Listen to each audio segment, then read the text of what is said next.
வாழ்க வையகம், வாழ்க வையகம், வாழ்க வளமுடன். சிந்தனையை, உடல் நலத்தை சீரமைத்து ஓய்வித்த குருவே வாழ்க, குருவே துணை. வேதாத்திரியம் வாழ்க வளமுடன். இன்று வரை உலகில் தோன்றிய அனைத்து சித்தர்களும் ஞானிகளும் மகான்களும் மற்றும் வேதாத்திரிய கோட்பாடுகளை அர்ப்பணிப்புணர்வோடு அகிலமெங்கும் உணர்வாக்கிக் கொண்டிருக்கும் ஞான ஆசிரியர்களின் மதிநுட்பமும் குருவர்களோடு சூக்குமமாய் நம்மை சூழ்ந்திருந்து நாம் ஓய்வதற்கு துணை நிற்குமாக என்று சங்கல்பித்துக் கொண்டு இன்றைய தவ நிகழ்வை இறை வணக்கம் குரு வணக்கத்தோடு நாம் இனிதே துவங்குவோம். இறை வணக்கம். எல்லாம் வல்ல தெய்வமது எங்கும் உள்ளது நீக்கமற, சொல்லால் மட்டும் நம்பாதே, சுயமாய் சிந்தித்தே தெளிவாய் வல்லாய் உடலில் இயக்கமவன், வாழ்வில் உயிரில் அறிவும் அவன், கல்லார் கற்றார் செயல் விளைவாய் காணும் இன்ப துன்பம் அவன், அவனின் இயக்கம் அணுவாற்றல், அணுவின் கூட்டு பக்குவம் நீ, அவனில் தான் நீ உன்னில் அவன், அவன் யார் நீ யார் பிரிவேது, அவனை மறந்தால் நீ சிறியோன், அவனை அறிந்தால் நீ பெரியோன், அவன் நீ ஒன்றாய் அறிந்த இடம், அவன் நீ ஒன்றாய் அறிந்த இடம், அறிவு முழுமை அது முக்தி, எல்லாம் வல்ல தெய்வமது எங்கும் உள்ளது நீக்கமற.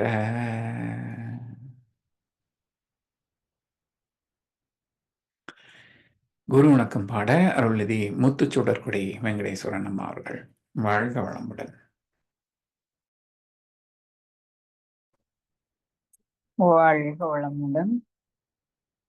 உருவத்திடை உந்தன் பூவிரலால் தொட்டு எந்தன் உயிருணர்த்தி, புன் செயல்கள் பதிவழித்து பூர்வ நிலை அறிவறிய துரியம் தந்து, கருவறிந்து அகத்தவத்தால் களங்கங்கள் போக பெறும் களத்தமர்த்தி, கருத்துடனே விளைவறிந்து ஐந்து புலனை ஆளும் கலை போதித்து, உருவத்தில் உயிரை உயிர்க்குள் உள்ள மெய்ப்பொருளை அறிவாய் காட்டி, ஒழுக்கத்தால் உலகினையே நட்பு கொள்ளும் அன்பு நெறி விளங்க வைத்து, திருத்தமுடு காய கல்பம் சீர்கர்ம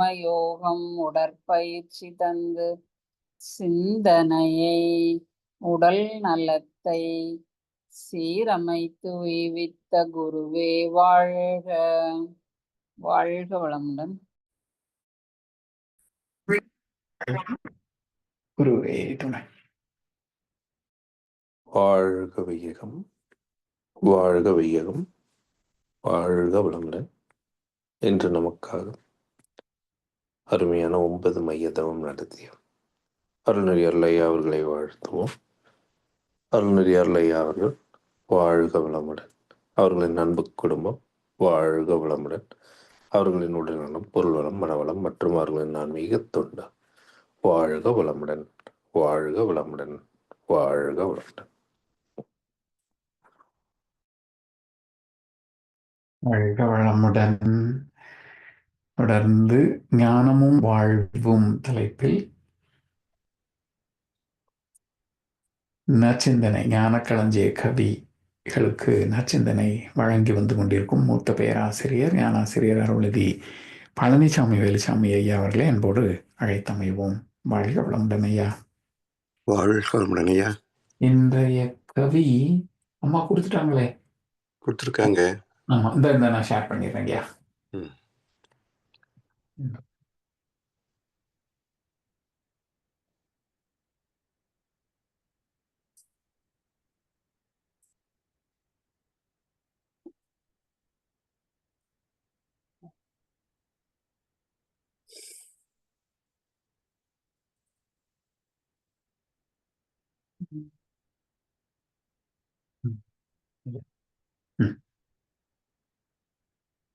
வாழ்க வையகம், வாழ்க வையகம், வாழ்க வளமுடன்.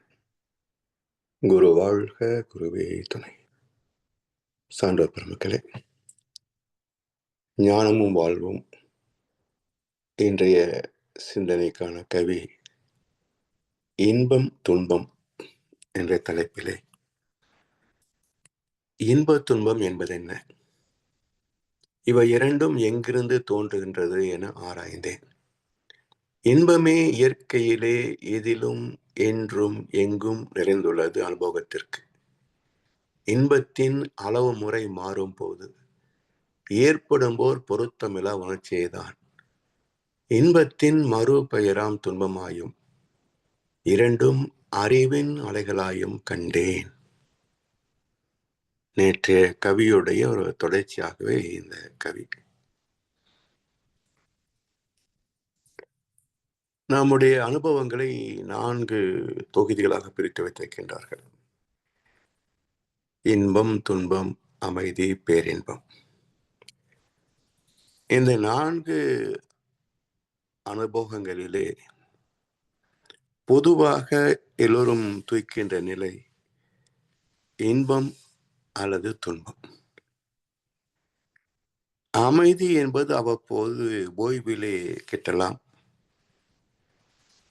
அந்த அமைதியை கூட நமக்கு ரசிப்பதற்கு அடையாளம் தெரிந்திருக்க வேண்டும். இல்லை என்றால் அதற்கு சமுதாயம் ஒரு பேர் வைத்திருக்கிறது. ஒரு வேலை மேல உனக்கு ஒரே போர் அடிக்குது. இப்போ அமைதிக்கு அவன் வைத்த பெயர் போர் அடிக்குது. என்றால் அமைதியை ரசிக்கவும் நேசிக்கவும் தெரியணும். இல்லை என்றால் அமைதி இருக்க முடியாது.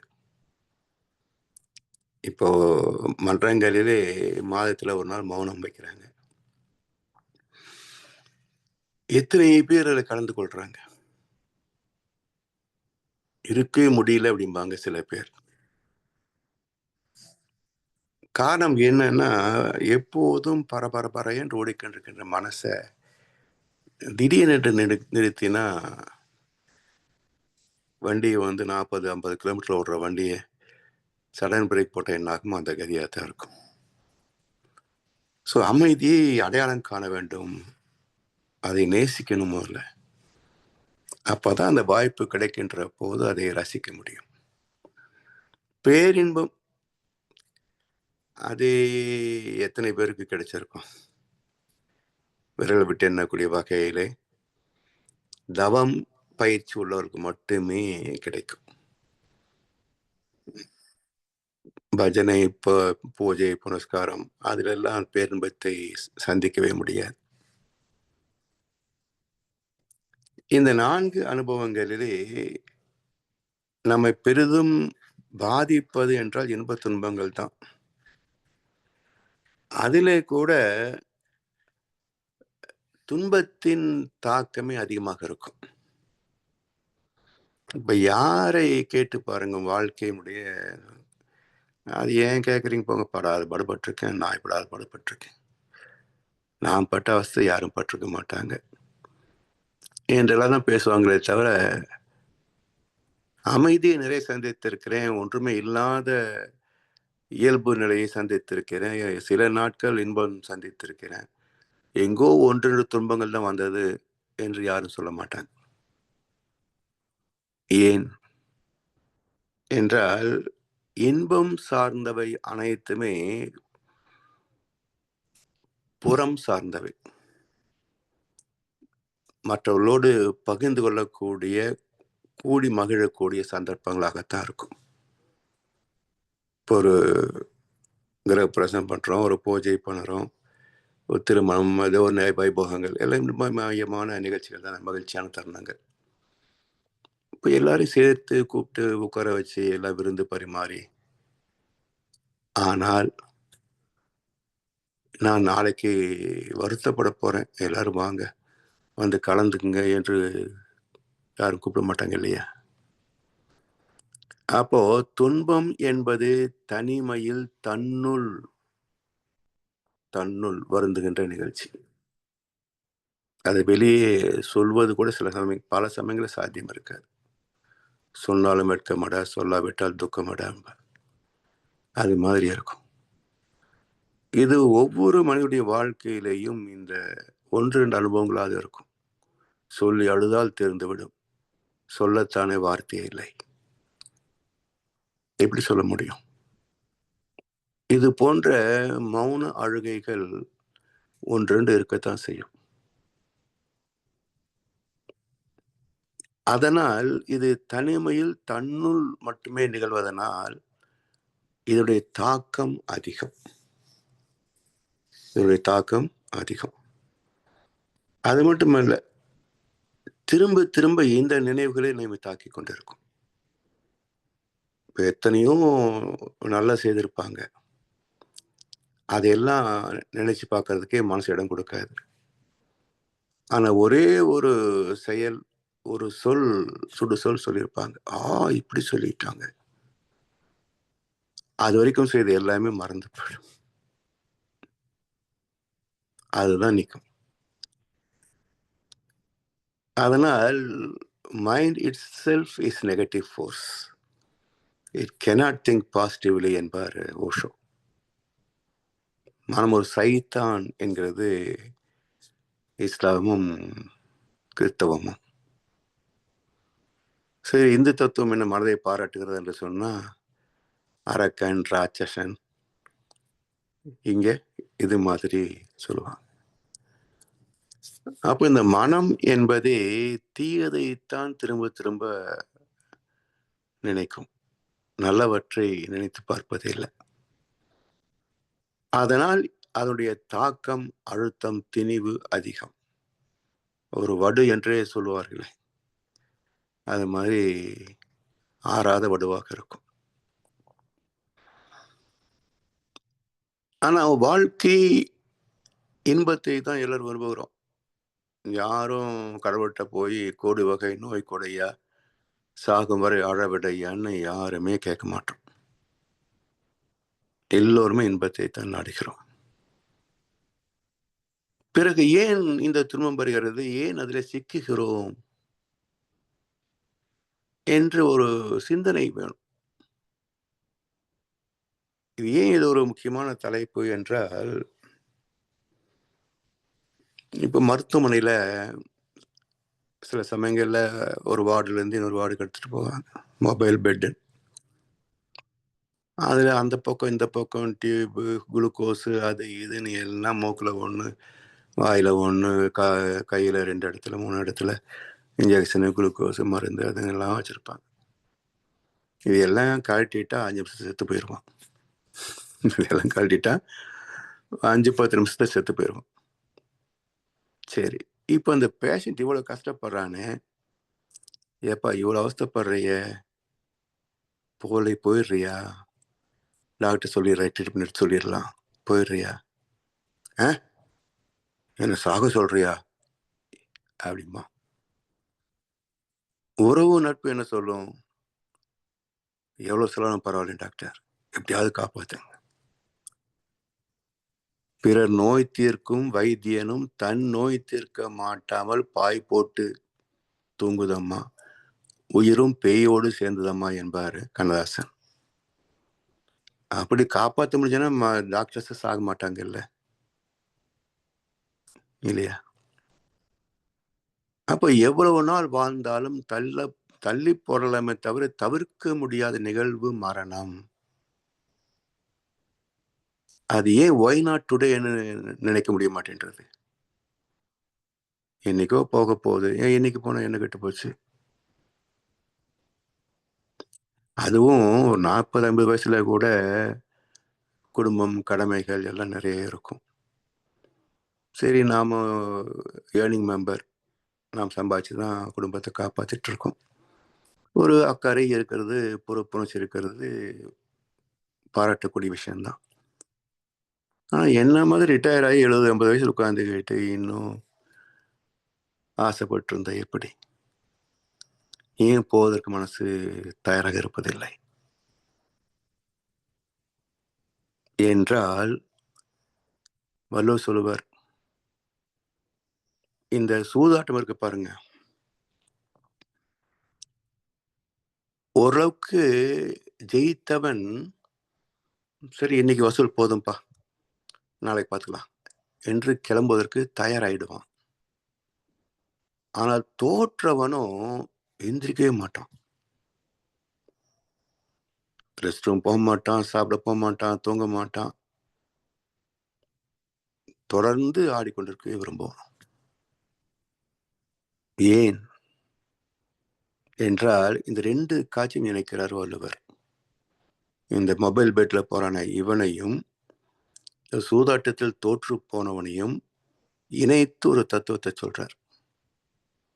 இறத்தொரும் காதலிக்கும் சூதே போல் துன்பம் உறத்தொரும் காதலிக்கும் உயிர்ன்றார். எப்படி சூதாட்டத்தில் இழக்க இழக்க ஆட்டத்தின் மீது ஈர்ப்பு அதிகமாகிறதோ, அதுபோல் துன்பம் மிகுந்து வாழ்கின்ற நிலையிலே வாழ்க்கையின் மீது ஆசை அதிகமாகும். சரி, ஏன் என்ற கேள்விக்கு திருக்குறள்ல விடை இல்லை.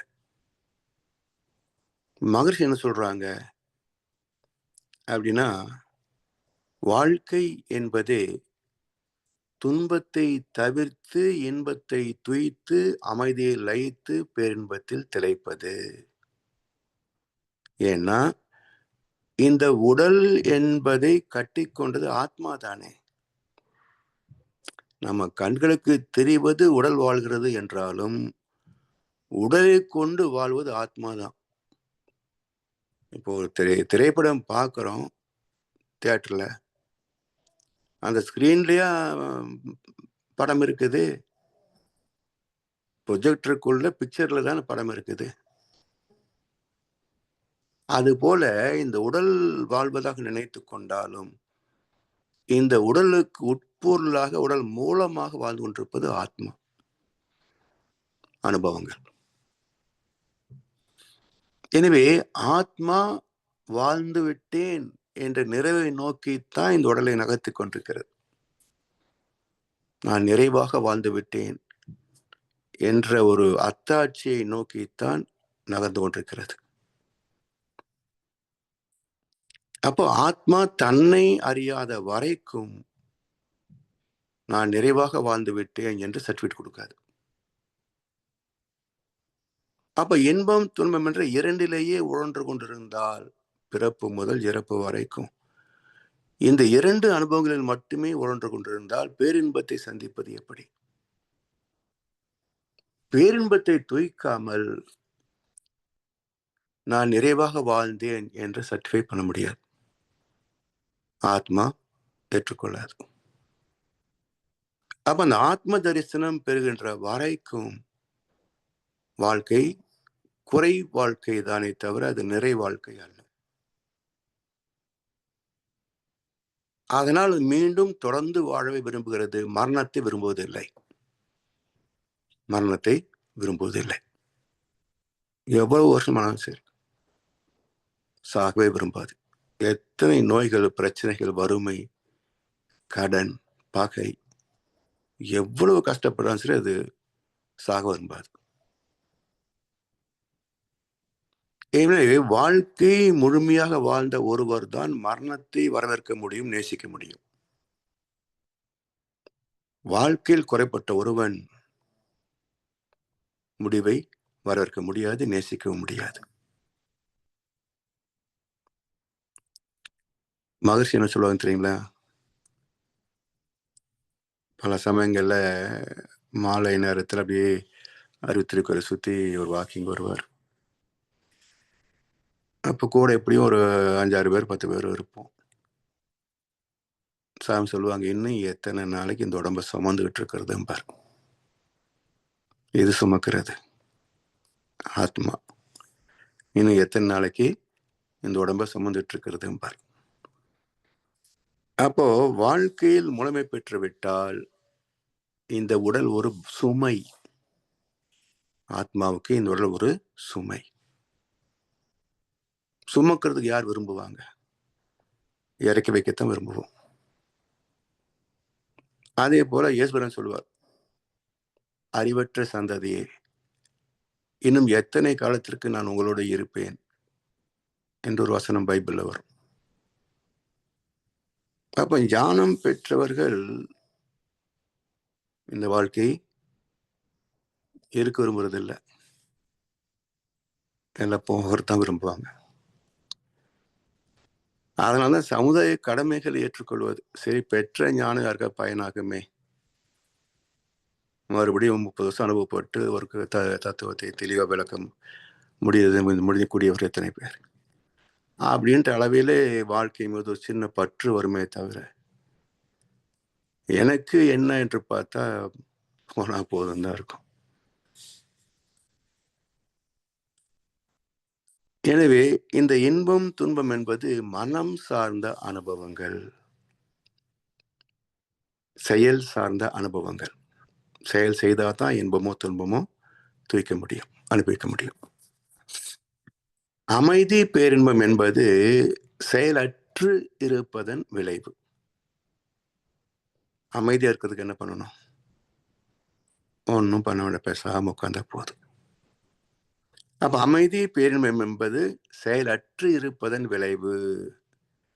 ஆக்ஷன் இன் இன்ஆக்ஷன். இன்பம் துன்பம் என்பது செயல்களின் விளைவு. சரி, இதுல செயல்கள் இன்பத்தை தானே தரணும். ஏனென்றால் இயற்கை அமைப்பு பசி, தாகம் இப்படி உணர்ச்சிகளை வெளிப்படுத்துகிறது. காரணம், உயிர் வாழணும், அதற்கு சக்தி வேணும். அந்த சக்தி உணவுல தான் கிடைக்கிது. அதை செரிக்கணும், அதுக்கு தண்ணி வேணும், செரிக்கின்ற திறமை உடலுக்கு இருக்கணும். இப்படி உயிர் சக்தியை நாடித்தான் தேவையை அடிப்படையில் எழுகிறது. அப்போ அந்த தேவையை நிறைவு செய்கின்ற போது துன்பம் பெறுவதற்கு வாய்ப்பு எங்கே? பசி ஒரு துன்பம். உணவு உண்ண பசி குறைந்து கொண்டே வந்து ஒரு கட்டத்தில் நிறைவு பெற்று விடுகிறது. சரி, பசிக்கு தானே உணவு, பசி தீர்ந்துருச்சு, நிறுத்திட்டேன் என்றால் துன்பம் எப்படி வரும்? வயிற்றுவலி எப்படி வரும்? இல்லை அல்சரு, சுகரு இதெல்லாம் எப்படி வரும் என்றால், இந்த இயற்கை தேவையை நிறைவு செய்து இன்பம் தூய்க்கின்ற போது மனிதனுடைய அறிவு இருக்கே, இந்த 6வது அறிவு, எதுக்கு அது கொடுத்தான்னு யோசிக்க வேண்டியிருக்கும். ஏன்னா, வறந்த குஞ்சுகள் பிரிந்த போதிலும் வருந்தவில்லையே தாயடா, மனித ஜாத்தியின் துயரம் யாவுமே மனதினால் வந்த நோயடா என்பார் கண்ணதாசன். நம்ம எல்லா நோய்க்கும் பிரச்சனைக்கும் இது மனசு, ஆசைதான் காரணம். இது வெரைட்டி கேட்குது. ஒன்னே சாப்பிட்டு இருக்கிறதும் வேற வெரைட்டியே இல்லையா? 200 வகை ஸ்வீட் வச்சிருப்பான். தமிழ்நாட்டில் ஸ்வீட் ஸ்டாலுக்கு போனோம்னா 200-300 வகை ஸ்வீட் வச்சிருப்பான். இனிப்பு ஒரு சுவை, அதுக்கு இத்தனை வகையா?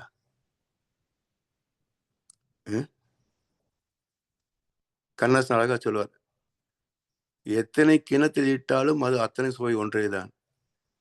சித்திர கிண்ணத்தில் பேதம் இல்லை, உன் சிந்தையிலே தான் பேதமிடா. எது அடிச்சாலும் போதை தான். இதுல என்ன cocktail super, whisky super, wine super, இல்ல டேஸ்ட்ல மாறி இருக்கான் பாருங்க, எல்லாம் எரிச்சலா தான் இருக்கும். அப்ப எங்க இருக்குது? மனசுலதான் எல்லாம் இருக்கு. மனதிலே உலகெல்லாம் மற்ற எங்கே தேடி பேர்.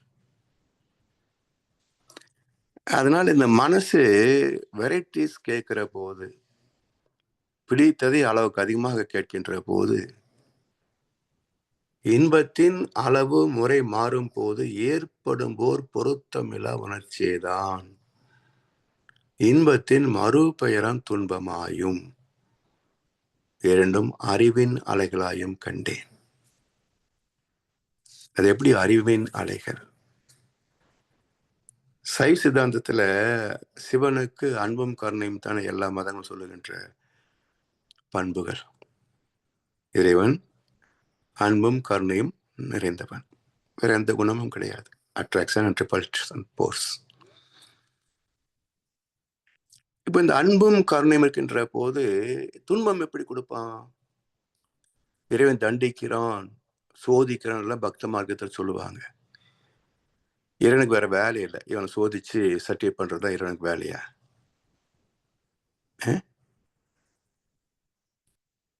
அப்ப இறைவன் எப்படி துன்பத்தை தருகிறான் என்றால், சைவ சித்தாந்தம் சொல்லுகிறது, இல்ல, இறைவனிடத்துல தண்டிக்கிற இயல்பே கிடையாது.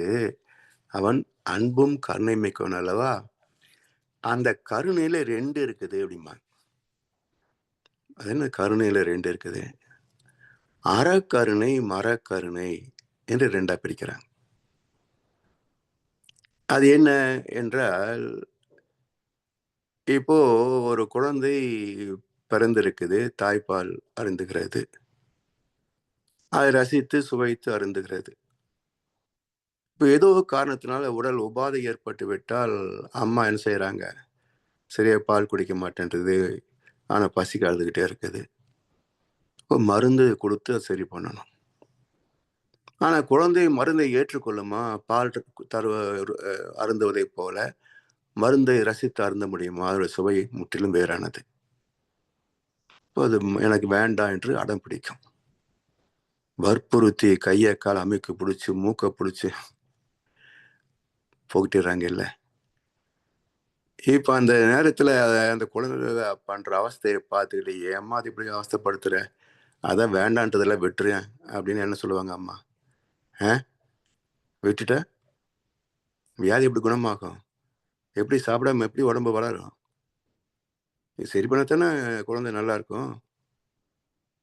அப்போ அது விரும்பிய தாய்ப்பாலை தந்தது அறக்கருணை. அது விரும்பாத மருதை தந்து அதற்கு ஒரு நன்மையை செய்தது மரக்கருணை. அதே போல சிவம் அனைத்து மேன்மைகளை நன்மைகளை தந்து நம்மை இன்புற வைப்பது அறக்கருணை. நம்முடைய அறியாமை, அலட்சியம், உணர்ச்சி வயத்தால் ஏதாவது தவறுகள் செய்திருந்தால் அந்த அழுக்கை நீக்கி சுத்தப்படுத்துவது அவனுடைய மரக்கருணை. ருத்ர சிவம் என்று பேர் அந்த இடத்துல. ருத்ரம் என்றால் துன்பம் தந்து அழ வைப்பவன் என்று அர்த்தம். துன்பம் தந்து அழ வைப்பவன் ருத்ரம். அப்ப ருத்ரமூர்த்தி, இந்த டிபார்ட்மெண்ட் யாருக்கு சொந்தம்? ருத்ரமூர்த்தி, துன்பத்தை தந்து ஆத்மாவை தூய்மைப்படுத்துகின்ற கிளீனிங் டிபார்ட்மெண்ட் ருத்ரமூர்த்தி. அப்ப இதை தாண்டக்கூடிய வழிவகை என்ன? ருத்ர தாண்டவம். ருத்ரம் என்றால் துன்பத்தை நீக்கக்கூடிய ஒரு செயல். அது தேவையில்லை என்றால் என்ன செய்யணும்? தாண்டவம். தாண்டு அவம் தாண்டவம். அவம் என்றால் தவத்துக்கு எதிர்ச்சொல். தவம் என்பது வாய்மை. வாய்மை என்பது யாதெனில் யாதொன்றும் தீமையில்லாத சொல்லல். சொல்லுக்கு மூலம் எண்ணம், சொல்லுக்கு பிறகு செயல். அப்ப அவம் என்பது தவத்துக்கு எதிரான உணர்ச்சி வயப்பட்ட நிலை. தவம் செய்வார் தம் கர்மம் செய்வார், மற்ற அல்லார் அவம் செய்வார் ஆசை உட்பட்டு என்பார் வள்ளுவர். அவம் செய்வார் ஆசை உட்பட்டு. அப்ப துன்பம் தரக்கூடிய எண்ணம், சொல், செயல் அவம். அதை கடந்து விடு, தாண்டவம். அப்ப ருத்ர தாண்டவம் என்பது துன்பத்தை கொடுக்கக்கூடிய எண்ணம், சொல், செயலை தாண்டி விடுவது. அதற்கான மந்திரங்கள் ஸ்ரீருத்ரம். மந்திரம் சொன்ன என்ன பண்ணும்? அந்த நெகட்டிவ் வேவ்ஸ் எல்லாம் வெளியே கிளப்பி விட்டு அதற்கான துன்பங்களை சந்திக்க வைத்து ஆத்மாவை சுத்தப்படுத்தி விடும். இதுதான் ஸ்ரீருத்ர மந்திரங்கள். ருத்ரமூர்த்தி, ருத்ர தாண்டவம். இந்த 3 வார்த்தையுடைய பொருள் இது, அறக்கருணை. அதனால் இறைவன் யாரையும் சோதிப்பதில்லை, துன்பப்படுத்துவதும் இல்லை. நம்முடைய அழுக்கை நீக்குகிறான், அவ்வளவுதான். அப்ப அழுக்கு செஞ்சது யார்? நம்ம தானே. செய்யாம இருந்து அவன் ஏன் துன்பத்தை கொடுக்க போறான், நீக்க போறான்? அப்போ இரண்டும் அறிவின் அலைகளாயும் கண்டேன். அறிவே சிவம், அறிவே தெய்வம், அறிவே நான். அறிவே இன்பத்தை தருகிறது, அறிவே துன்பத்திற்கான கரையை நீக்கி மீண்டும் இன்பமான வாழ்க்கைக்கு வழிகாட்டுகிறது. இது புரியாத போது என்ன நடக்கிறது என்று சொன்னால், இறைவன் துன்பத்தை தந்து ஒரு கரையை போக்குகிறான். அதுக்குள்ள இவன் 10 கரைகளை உருவாக்கி விடுகிறான். இப்ப இந்த அறையை கூட்டி சுத்தம் பண்ணணும். ஒரு மூளையிலிருந்து ஒரு துறப்பத்தை வச்சு கூட்டுறோம். ஒரு பாதி கூட்டி இந்த பக்கம் வர்றதுக்குள்ள ஒரு குழந்தை அந்த பக்கம் எல்லாம் கொப்பையை போட்டுருது. சரி, கூட்டி முடிச்ச மாடு அது கூட்டிலாம் போறதுக்குள்ள இந்த பக்கம் கொப்பையை போட்டுருது. இப்படியே நம்ம ஒரு பக்கம் கூட்ட, ஒரு பக்கம் குப்பையை போட இந்த அறை எப்போது சுத்தமாகும்? சாத்தியமில்லை. இதே போல இறைவன் ஒரு துன்பத்தை தந்து ஒரு பதிவை நீக்குகின்ற காலத்துக்குள்ள நம்ம 10 பாவத்தை செஞ்சிடறோம்.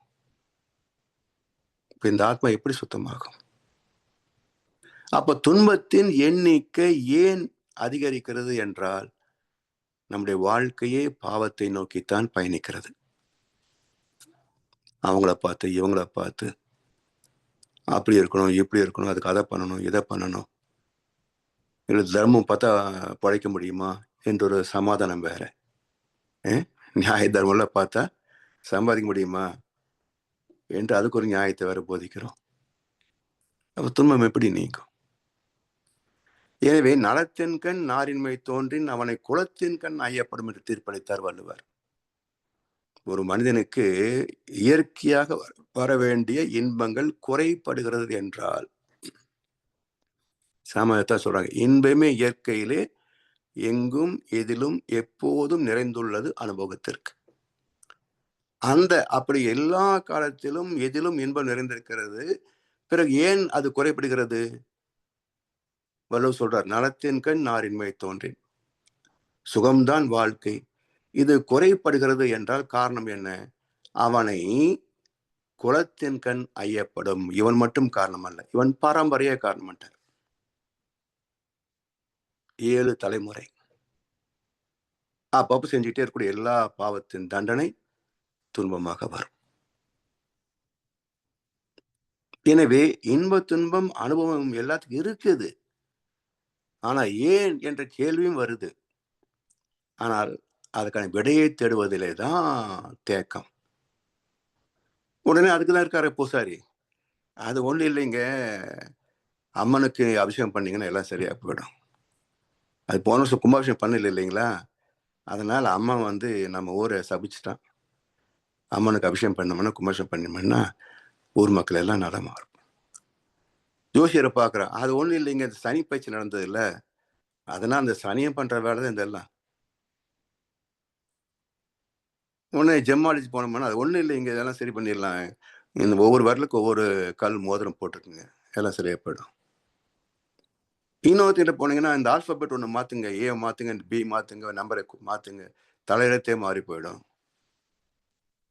இன்னும் சொல்ல, அந்த வாஸ்துங்க இருக்குங்க, அதை பிடிங்க, இங்கே வைங்க, சரியா போடுங்க, இந்த கதை இங்கே இருக்கிறனால உங்களுக்கு கஷ்டம் வந்துகிட்டே இருக்குது.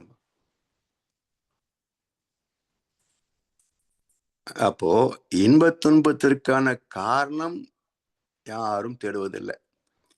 இந்த அறியாமை பயன்படுத்தி இத்தனை வியாபாரங்கள், பூஜை, நேமாலஜி, ஜெம்மாலஜி, ஆஸ்ட்ராலஜி, பரிகாரம்,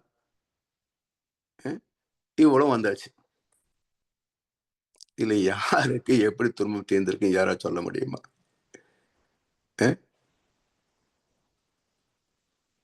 இப்படி ஆழ்ந்து சிந்திப்பவர்கள் ஒரு சிலர் மட்டுமே. அப்படி சிந்தித்தால் தான் காரணம் தெரியும். நாம் செய்த பாவங்களே. ஒன்று, உடல் சார்ந்த நோய்களுக்கு காரணம் உடல் தாங்கும் அளவுக்கு மேல் தாங்க முடியாத சில வகைகளை உள்ள தள்ளுவதற்கு காரணம். பிரச்சனைகளுக்கு காரணம் மற்றவருடைய சுதந்திரத்தை மதிக்காமல், இயற்கை சட்டத்தை அறியாமல், ஆசையின் வாயப்பட்டு செய்த அயோக்கியத்தனங்கள். இதெல்லாம் உடல் நோயாகவும் வாழ்க்கை சிக்கல்களாகவும் நம்மை துன்புறுத்துகின்றன. எனவே இதை புரிந்து கொண்டு அறம் சார்ந்து வாழ்ந்து விட்டால் துன்பத்தின் சாயலே கிடையாது. அப்ப நித்திய கர்மாவை நன்கு ஏற்று. நித்திய கர்மா செய்தே ஆக வேண்டியவை. உடல் பராமரிப்பு, பாதுகாப்பு, ஆத்ம தரிசனத்திற்கான தவம். கீதையிலே தவத்தை நித்திய கர்மாவில் சேர்க்கிறாங்க. உடல் தேவைகள், தவம், ஈகை, இதெல்லாம் விட்டுடக்கூடாது. அப்ப உலகத்தில் வாழ்கின்ற எல்லோருக்கும் பொதுவான வாழ்க்கை முறை என்ன என்றால், இந்த மூன்றும் இணைந்த நித்திய கர்மா, அதை செய்தே ஆக வேண்டியவை. அதன்படி வாழ்ந்து விட்டால் ஏற்கனவே ஒரு துன்பம் வரும், அது அப்படி கொஞ்சம் கொஞ்சமா ஒவ்வொரு அனுபவம் வந்து மறுபடியும் வரப்போகுது என்ன, அப்படி அப்படியே கரிஞ்சு போயிட்டே இருக்கும். அப்ப சுமை குறைய குறைய சுகம் கூடும். நீயும் நானும் சேர்ந்திருந்தோம் நிலவும் வானும் போல. நான் நிலவை போல தேய்ந்து வந்தேன் நீ வளர்ந்ததாலே. அப்ப துன்பம் குறைகின்ற இடத்திலே அறம் சூழும், இன்பம் சூழும், வாழ்க்கை ஆனந்தமயமாகும். எனவே செயலிலே விளைவாக தெய்வ ஒழுங்கமைப்பு. இதை புரிந்து பயன் கொள்ள வேண்டும் என்பதுதான் இந்த தத்துவத்தினுடைய அடிப்படை சாரம் என்பதை சொல்லி வாய்ப்பளித்த அனைவருக்கும் நன்றி பாராட்டி இந்த உரையை நிறைவு செய்கின்றோம். வாழ்வளமுடன், வாழ்வளமுடன், வாழ்க வையகம். வாழ்க வளமுடன் ஐயா. அருமை. வாழ்க வளமுடன் ஐயா. சிறப்பானதொரு விளக்கம். தொடர்ந்து நம்மை சிறந்த முறையிலே வழி நடத்தி கொண்டிருக்கும் மூத்த பேராசிரியர், ஞானாசிரியர் அருள்நிதி பழனிசாமி வேலுசாமி ஐயா அவர்களும் அவரது அன்பு குடும்பத்தினரும் அருட்பெயர் ஆற்றல் கருணையினால் உடல் நலம், நீளாயுள், நிறை செல்வம், உயர் புகழ், மெய்ஞானம் ஓங்கி வாழ்க வளமுடன், வாழ்க வளமுடன், வாழ்க வளமுடன். பாடல்கள் பாடி நிறைவு செய்ய வேதாத்திரிய பாடல் பாட அருள்நிதி ஸ்ரீராம் ஜேபி ஐயா அவர்களும், பிரம்மஞான கவி பாட அருள்நிதி முத்துச்சுடர்குடி வெங்கடேஸ்வரன் அம்மா அவர்களும், உலக நல வாழ்த்து பாட அருள்நிதி ஸ்ரீராம் ஜேபி ஐயா அவர்களும். வாழ்க வளமுடன். வாழ்க வளமுடன். வேதாத்திரிய பாடல். போரில்லா நல்லுலகம், பொருள் துறையில் சமநீதி, நேர்மையான நீதிமுறை, நிலவுலகிற்கோராட்சி, சீர் செய்த பண்பாடு, சிந்தனையோர் வழிவாழ்வு, சிறப்புணர்ந்த பெண் மதிப்பு, தெய்வ நீதி வழிவாழ்தல், தேர் திருவிழா தவிர்த்தல், சிறுவர்க்கே விளையாட்டு, செயல் விளைவு உணர்கல்வி, சீர்காந்த நிலை விளக்கம், பார் முழுதும் உணவு நீர் பொதுவாக்கல், பல மதங்கள் பல கடவுள் பழக்கம் ஒழித்து உண்மை ஒன்றை தேர்ந்தெடுதல். வாழ்க வளமுடன்.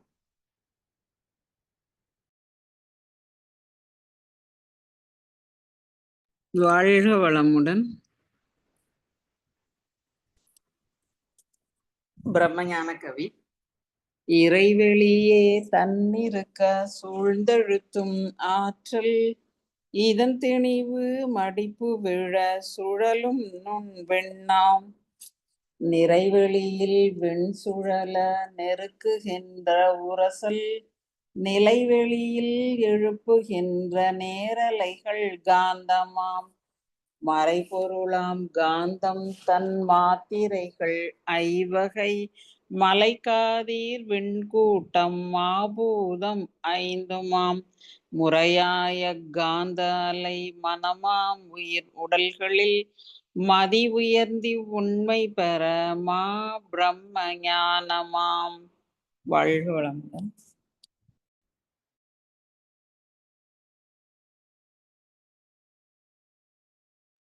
வாழ்க வளமுடன். உலக நல வாழ்த்து. உலகமெல்லாம் பருவமழை ஒத்தபடி பெய்யட்டும். உழவரெல்லாம் தானியத்தை ஒப்புடனே பெருக்கட்டும். பல தொழில்கள் புரிகின்ற பாட்டாளி உயரட்டும். பகுத்துணர்வில் தொகுத்துணர்வு பண்பாட்டை உயர்த்தட்டும். கழகங்கள் போட்டி பகை கடந்து ஆட்சி நடக்கட்டும். கல்லாமை கடன் உரிமை களங்கங்கள் மறையட்டும். நலவாழ்வை அளிக்கும் விஞ்ஞான ஒளி வீசட்டும். நம் கடமை அறவாழ்வின் நாட்டத்தே சிறக்கட்டும். நம் கடமை அறவாழ்வின் நாட்டத்தே சிறக்கட்டும்.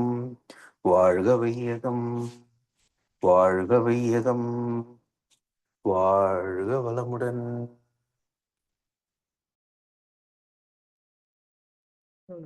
இன்றைய தவத்தில் கலந்து கொண்ட அன்பர்கள் தளத்தை வழிநடத்தியோர் நற்சிந்தனை வழங்கியோர் தடவில் பாடியோர் அனைவரும் வாழ்வுடன் அவர்களை நண்பு குடும்பம் அவருடைய உடல் நலம் மனவளம் உள்வளம் வலித்தொண்டு ஆன்மீக தொண்டு வாழ்கொளமுடன் வாழ்கொளமுடன் வாழ்கொளமுடன். இத்துடன் இன்றைய காலை தவம் நிகழ்வு மகிழ்வோடும் இதே நிகழ்வு பெறுகின்றது. இறையர்களும் குருவர்களும் நம் அனைவரையும் எப்பொழுதும் சூழ்ந்திருந்து நம்மை இந்த நிலை உணர்ப்பணத்திலே சிறந்த முறையிலே வழிநடத்தட்டும் என அனைவரையும் வாழ்த்தி வணங்கி நன்றி கூறி அணைகிறோம். வாழ்க வையகம், வாழ்க வையகம், வாழ்க வளமுடன்.